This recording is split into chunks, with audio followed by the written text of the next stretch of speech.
우리 시간 함께 말씀을 찾겠습니다. 에베소서 4장 29절 한 절의 말씀입니다. 신약 성경 314쪽입니다. 에베소서 4장 29절 우리 한 절의 말씀을 함께 봉독하겠습니다. 29절을 우리 같이 읽겠습니다. 같이 읽습니다. 무릇 더러운 말은 너희 입 밖에도 내지 말고 오직 덕을 세우는데 소용되는 대로 선한 말을 하여 듣는 사람들에게 은혜를 끼치게 하라. 아멘. 기도합니다. 아버지 하나님 감사합니다. 무더위 가운데도 하나님을 예배하는 그 예배에 대한 사모함과 간절함을 우리 가운데 부어주셔서 이 시간 하나님 앞에 나와 예배케 하심을 감사합니다. 오늘 이 시간 하나님의 말씀을 받습니다. 하나님 겸손히 말씀을 받고 그 말씀대로 살아 하나님께 영광이 되게 하여 주옵소서. 예수님의 이름으로 기도합니다. 아멘. 우리 좌우에 계신 분들과 한번 인사합시다. 큰 은혜 받읍시다. 그렇게 한번 인사합시다. 말은 공기처럼 너무나도 익숙하기 때문에 때로는 그 가치를 놓치기가 쉽습니다. 우리가 매일 공기를 호흡하며 우리는 삽니다. 그렇지만 이 공기가 얼마나 소중한 것인가를 우리는 잘 잊어버릴 때가 많습니다. 왜? 너무나도 익숙하기 때문에 잊어버리고 살아갈 때가 많습니다. 말도 마찬가지입니다. 우리가 하루의 삶 속에 수없이 많은 말들을 합니다. 그러다 보면 이 말이 얼마나 소중한가를 잊고 말할 때가 참 많아요. 우리 속담에도 말의 소중함을 일깨워주는 속담이 있습니다. 말 한마디로 청량빛을 갚는다는 거죠. 말이 그만큼 소중하다는 걸 우리에게 일러줍니다. 오늘 본문을 보게 되면 사도 바울은 에베소 교회 성도들에게 말에 대해 권면합니다. 왜냐하면 이 에베소 교회 안에 두 종류의 말이 공존하고 있었기 때문입니다. 오늘 본문으로 갑니다. 다시 봅니다. 에베소서 4장 29절. 무릇 더러운 말은 너희 입 밖에도 내지 말고 오직 덕을 세우는데 소용되는 대로 선한 말을 하여 듣는 자들에게 은혜를 끼치게 하라. 두 종류의 말이 나옵니다. 그 첫 번째는 더러운 말입니다. 그리고 두 번째는 선한 말입니다. 이 에베소 교회에 더러운 말과 선한 말, 이 두 말이 함께 있었다라고 사도 바울이 말씀합니다. 이 두 종류의 말, 더러운 말과 또한 선한 말은 바로 전 문맥을 보게 되면 옛사람과 새사람에 대한 말씀을 하고 있는데 옛사람의 특징이요 또한 새사람의 특징이기도 합니다. 그렇다면 새사람의 특징은 무엇인가? 선한 말을 하는 자입니다. 그러면 반대로 옛사람의 특징은 뭐냐? 여전히 더러운 말을 하는 자입니다. 그러므로 사도 바울은 에베소 교회 성도들에게 너희가 예수 그리스도를 믿음으로 말미암아 옛사람을 완전히 청산하고 이제는 새로운 사람으로 살 것을 권면하고 있는 것입니다. 그 가운데 그들의 말도 달라져야 된다는 것을 권면합니다.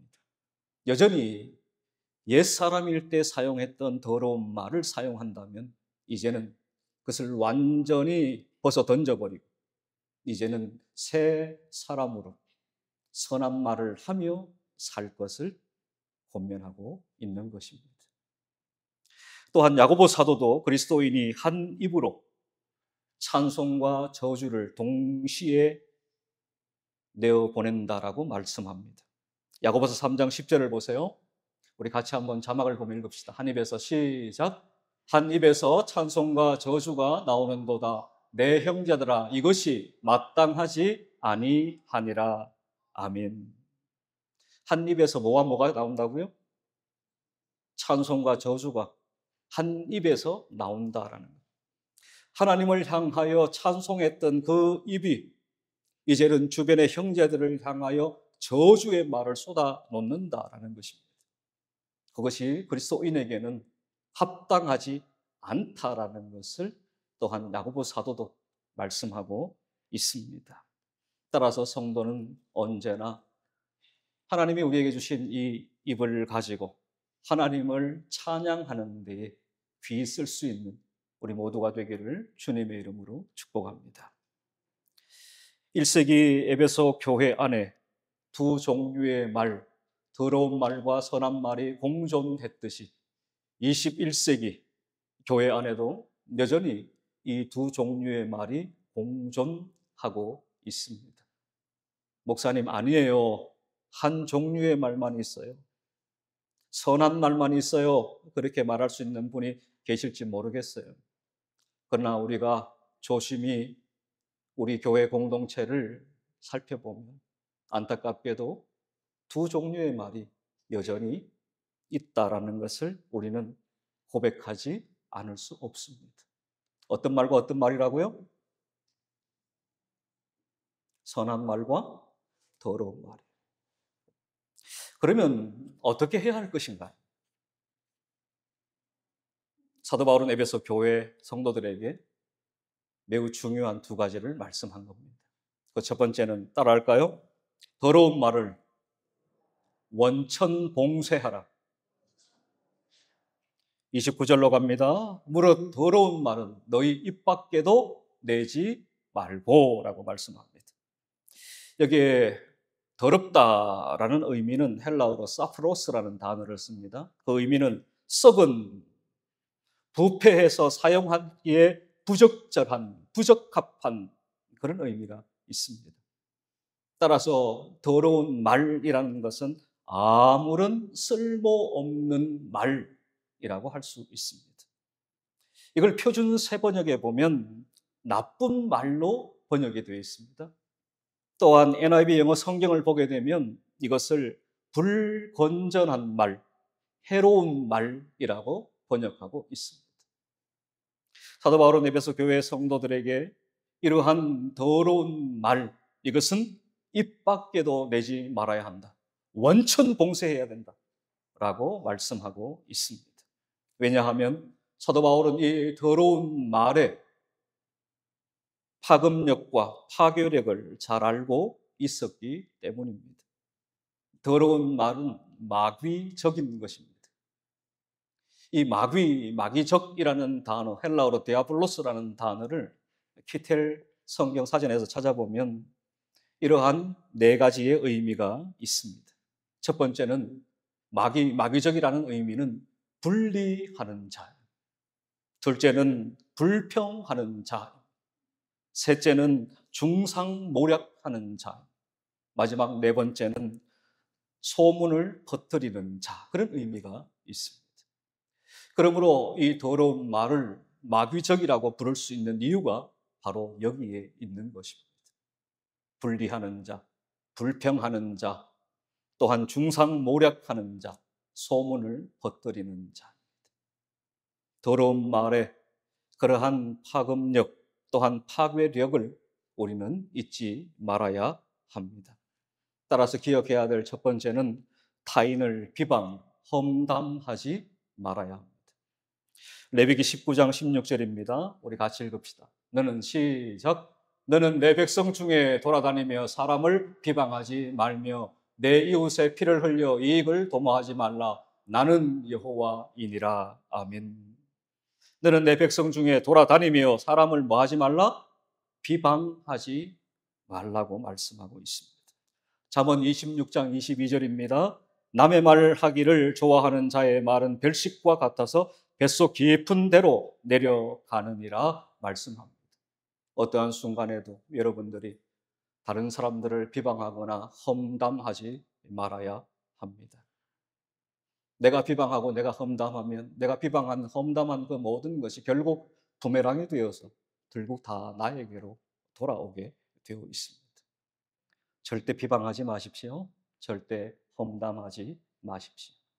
모든 관계를 다 깨트려 버리고 심지어 교회 공동체를 무너뜨리고 맙니다. 마태복음 7장 1절을 보면 비판을 받지 아니하려거든 비판하지 말라 그랬습니다. 여러분들이 또한 반대로 하나님께 헤아림을 받기를 원하십니까? 그러면 헤아리는 사람이 되시면 됩니다. 이것이 성경의 가르침입니다. 하나님은 내 말이 내 귀에 들린 대로 행하겠다라고 말씀을 하셨어요. 그러니까 여러분들이 비방하고 또한 험담하는 말이 누구의 귀에 들리느냐? 하나님의 귀에 들린다는 사실을 여러분은 잊지 말아야 합니다. 우리가 무심코 내뱉는 그 한마디 누가 듣겠나 싶겠지만 아니요. 하나님이 다 보고 듣고 계신다는 그 엄중한 사실을 단 한순간도 잊어버리면 안 됩니다. 하나님의 귀에 들린 것은 하나님께서 반드시 실행하신다는 것을 똑똑히 잊지 말아야 합니다. 그러므로 비판을 받지 않으려면 비판하지 말고 하나님으로부터 헤아림을 받고자 원한다면 여러 형제 자매들을 헤아릴 수 있는 여러분들 되시기를 주님의 이름으로 축복합니다. 또 하나 망령되고 헛된 말을 버리라고 말씀을 해요. 디모데후서 2장 16절 17절입니다. 망령되고 헛된 말을 버리라. 그들은 경건하지 아니하며 점점 나아가나니 그들의 말은 악성 종양이 퍼져 나감과 같은데 그 중에 후메네오와 빌레도가 있느니라 말씀합니다. 여러분, 망령되고 헛된 말을 버리라고 명령하고 있습니다. 여기에 망령되고 헛된 말을 버리라, 이 의미가 뭐냐? 표준 세번역을 보니까 속된 허튼 소리를 피하십시오, 그렇게 되어 있습니다. 또한 우리말 성경을 보니까 속된 잡담을 피하여라, 그렇게 되어 있습니다. 세속적인 말, 음단, 패설 같은 그러한 말들은 버려 마땅한 것이라 우리에게 가르칩니다.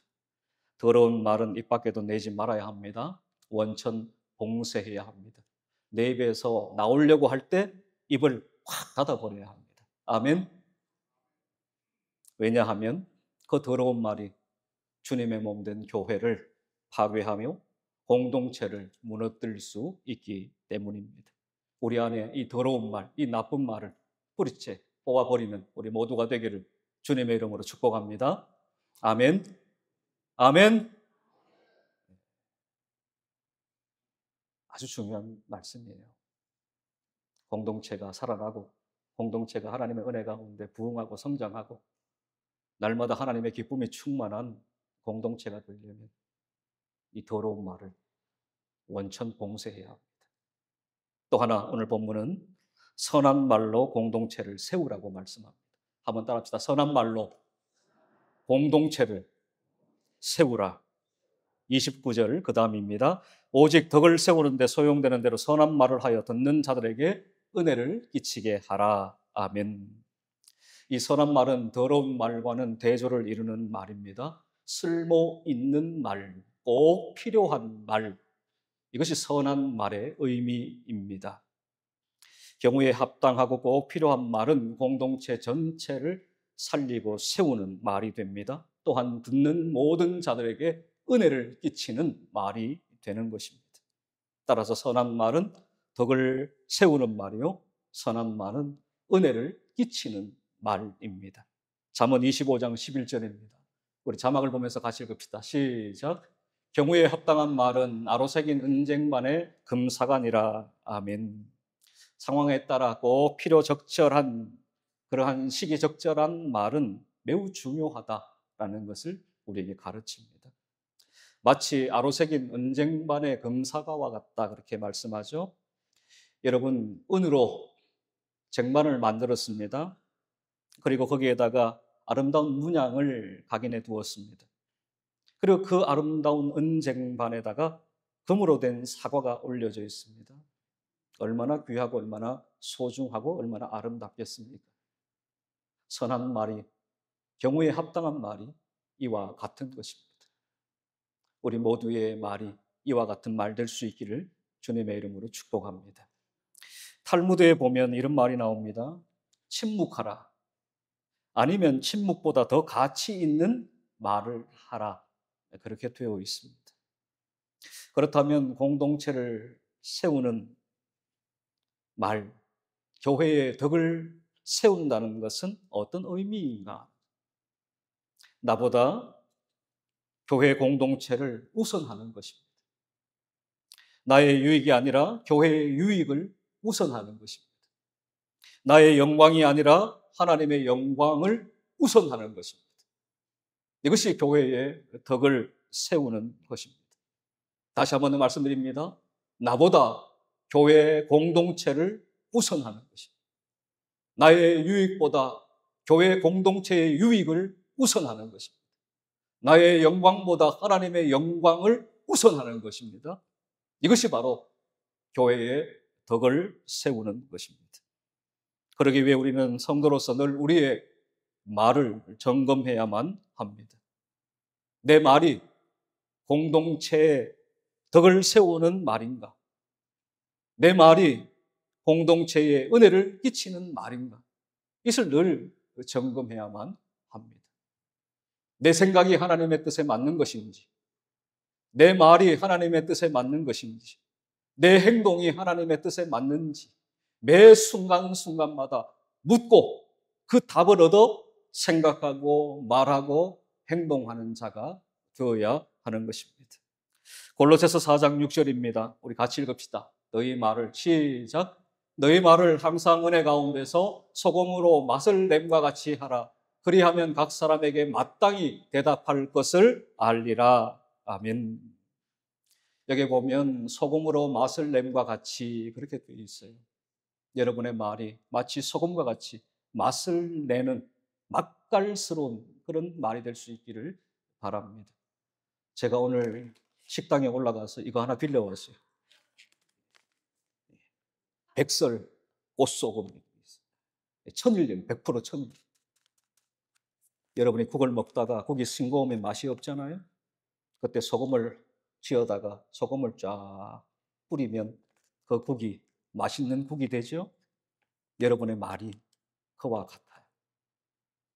여러분이 말하는 그 말로 공동체에 맛을 내는 여러분이 될 수 있기를 바랍니다.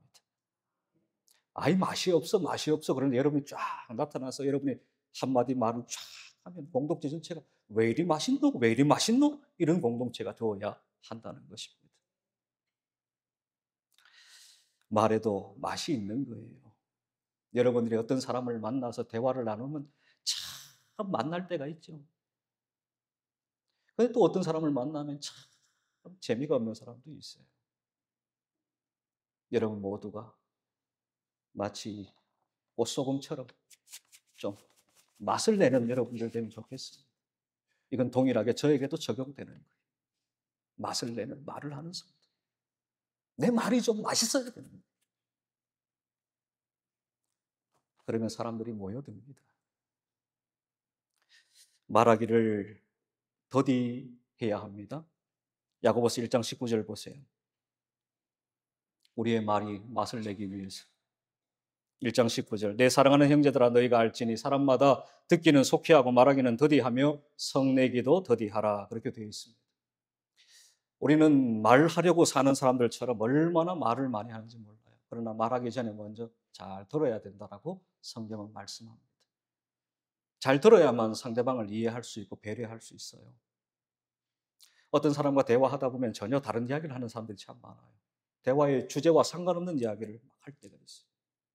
왜 그러면 잘 듣지 않기 때문에. 잘 듣는 사람들은 잘 말할 수 있어요. 그 사람을 이해하기 때문에. 그 사람을 배려하면서 말할 수가 있는 것입니다. 어떤 랍비가 이런 말을 했습니다. 하나님이 귀를 두 개로 입을 하나로 만든 이유가 있다. 말을 적게 하고 다른 사람의 말을 잘 경청하라는 뜻이다. 귀가 입보다 높은 곳에 있는 이유가 있다. 나의 말보다 다른 사람의 말을 더 존중히 여기고 받아들이라는 뜻이다. 라고 했습니다. 여러분, 잘 경청하는 여러분 될 수 있기를 바랍니다. 그러면 여러분들은 잘 말할 수가 있습니다. 또 하나 감사한 말을 하라고 말씀해요. 에베소서 5장 4절입니다. 우리 같이 읽읍시다. 누추함과 시작. 누추함과 어리석은 말이나 희롱의 말이 마땅치 아니하니 오히려 감사하는 말을 하라. 어떤 말을 하라고요? 감사하는 말을 하라고 말씀해요. 데살로니가전서 5장 18절 우리가 너무나 잘 아는 말씀이에요. 범사에 뭐하라?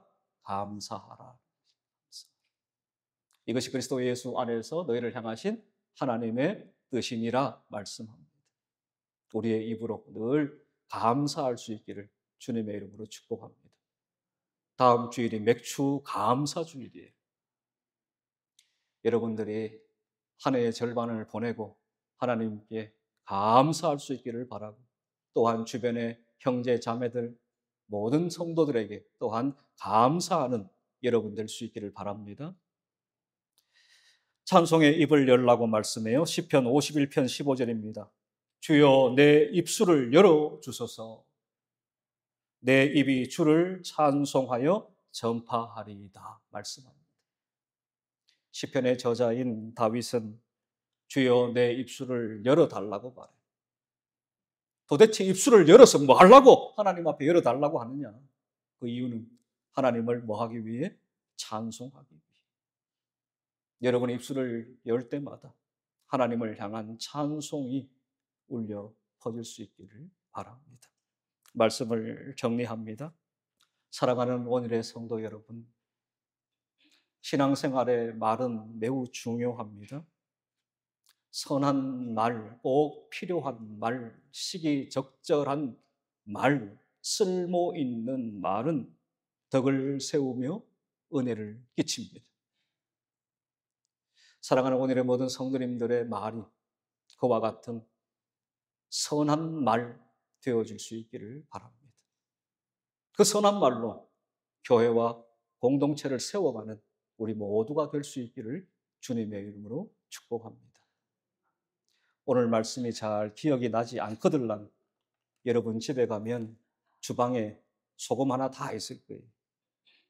이 소금을 보실 때마다 내 말이 소금과 같은 말이 되어야 되겠구나 라고 여러분들이 꼭 기억할 수 있기를 주님의 이름으로 다시 한번 축복합니다. 맛을 내는 맛이. 기도하겠습니다.